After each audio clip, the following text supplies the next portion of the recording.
Protests erupted over transgender rights in the Texas Capitol building yesterday. This comes after Texas Republicans tried a dirty tactic in order to make it seem like there were not as many people against the legislation that would ban gender-affirming care for trans youth. What they did was they heard testimony in favor of a bill that would ban gender-affirming care for trans youth, and then they moved to testimony against that bill later in the night. However, because there were over 450 people set to testify against the bill, they just cut the hearing early, not allowing any of their voices to be heard. So they made their voices heard by marching through the Capitol and chanting. Listen to them right here.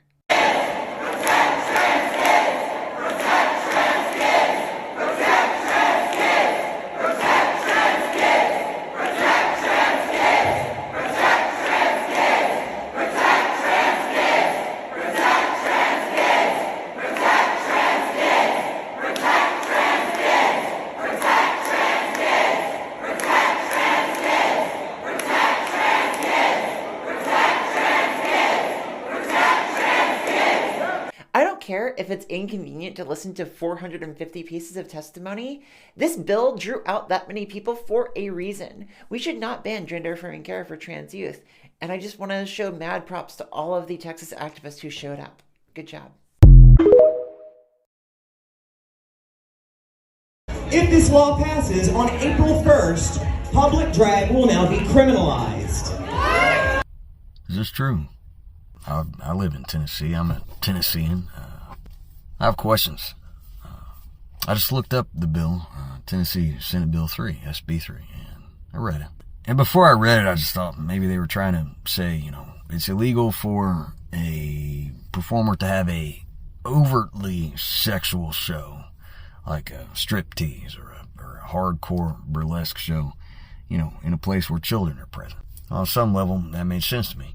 Then I actually read the bill, and those types of performers are in the list, but also in the list is something they refer to as a male or female impersonator performer. What is a male or female impersonator? And how do you discern if someone is one of those in a public place? I don't know, Tennessee, it kind of sounds like if you're at a grocery store and you see someone who, based on an article of clothing they're wearing, and some lipstick, and whether they have a physical attribute such as stubble, for example, that they could be in violation of the law and could go to jail. And that sounds suspiciously like they're trying to make certain types of clothing on certain types of people illegal. And that sounds suspiciously like a serious infringement on someone's First Amendment rights.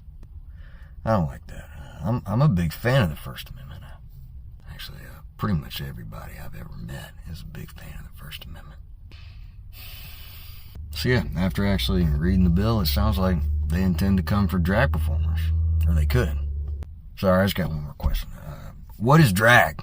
So if old Hemsworth here shows up in Tennessee in a public place somewhere with a single fingernail painted, if this bill's passed into law, would he be breaking the law?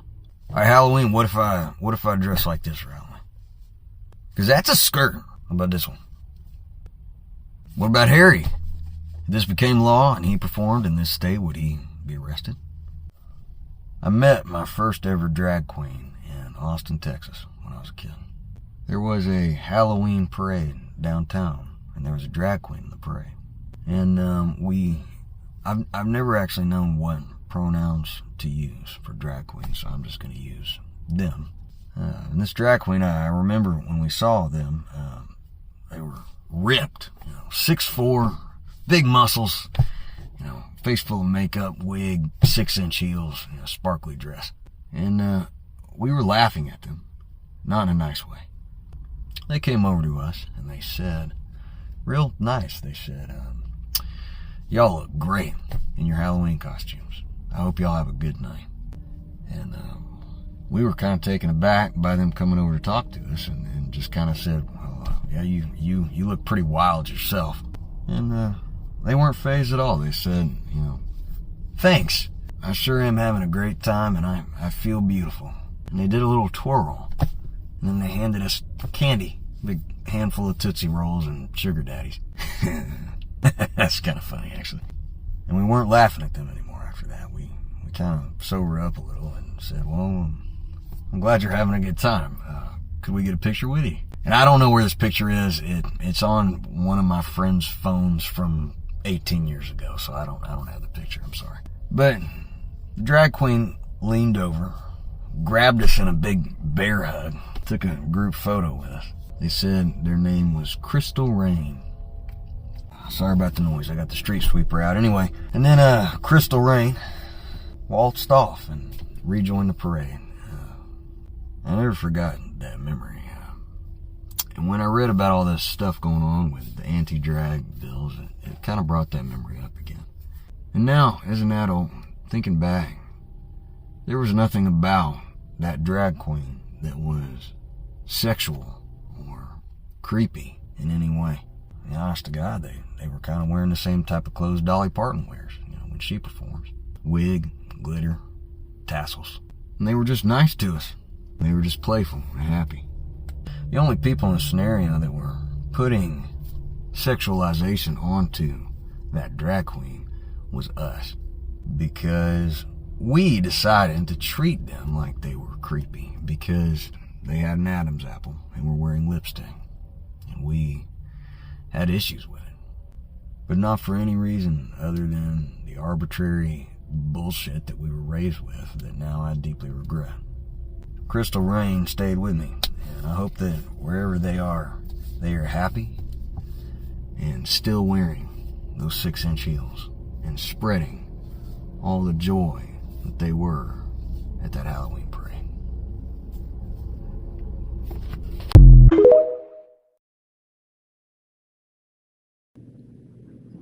As you all probably know, I have also been here testifying. I have been here following this bill, 470, in all of its myriad of Frankenstein horrific forms. I was here until 11 o'clock last night watching the floor go back and forth because there is no consensus within the Republican Party on whether or not this is the right thing to do.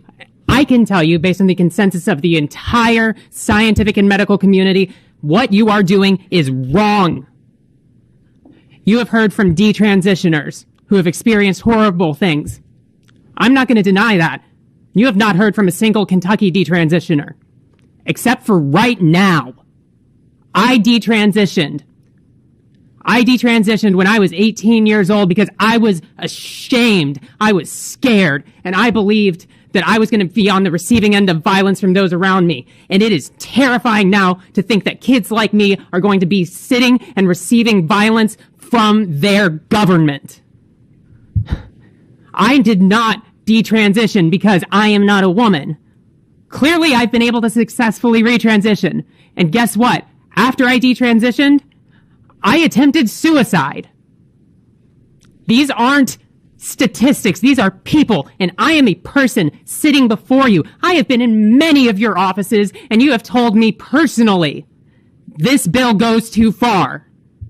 And it is utterly infuriating, shameful, and embarrassing to be here at the last second as you try to shove this through. The Swedish study that you keep referencing, its own author has come forth and said, this study has been misinterpreted. It is not against gender-affirming care, and that same Swedish clinic still offers and recommends gender-affirming care. You've heard from the American College of Pediatricians. Guess what? They're not a medical organization. They are a lobbying group. They were founded 20 years ago to fight gay adoption. You are going to take the words of out-of-state lobbyists over the words of every single medical organization in the world, including the Kentucky Medical Association, and you are going to put providers in a position where they can either provide the ethical standards of care to their patients or become a felon. Shame on you. There is no excuse. This is reprehensible, and I can guarantee you right now, if you pass this, this will go down in history. You will be on the wrong side of history, just like those who voted to keep things segregated against black people. This is wrong. For those of you who vote yes, honest to God, may God have mercy on your souls. I genuinely cannot fathom why we are still here debating this. And guess what? I'm going to take a second and say to any trans kid out here watching this, this is not how your government should work.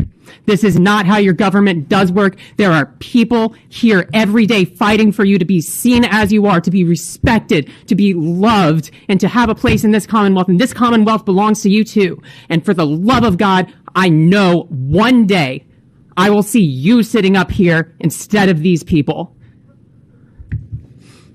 Shame on you. I would thank you for your time, but I am honest to God so embarrassed, ashamed, and for the first time in my life, I wish I was not a Kentuckian.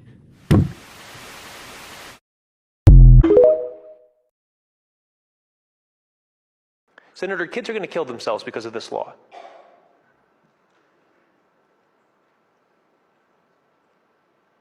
Iowa children will die if this becomes law. That's what will happen. You are outlawing, with this bill, care that reduces suicide likelihood by 73%.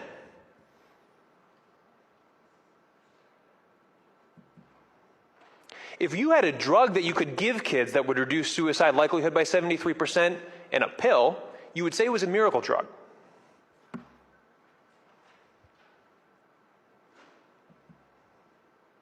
That's what you're doing with this law.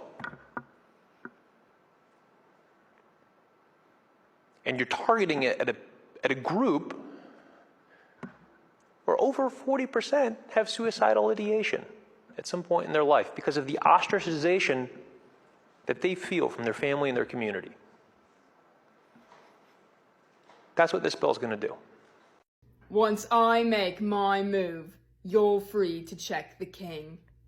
No, Ron, no! What is it? He's going to sacrifice himself. No, you can't. There must be another way. Do you want to stop Snape from getting that stone or not? Harry, it's you that has to go on. I know it. Not me, not Hermione, you. Look, I am aware that some people only respect my pronouns because they think I'm hot. I don't care. You're respecting my pronouns and you think I'm hot? Okay. I'm autistic. I am not going to be reading between the lines. I'm not doing that. So you could be like, yeah, babe, she, her, they, them, let me she, them, tits, all right? And I'll be like, oh my God, they're so nice. They're so nice. Because if that's what it takes, to have people respect my pronouns, I am only going to get hotter. And that's not a promise. That's a threat. The trans agenda is real. And it's me being sexy.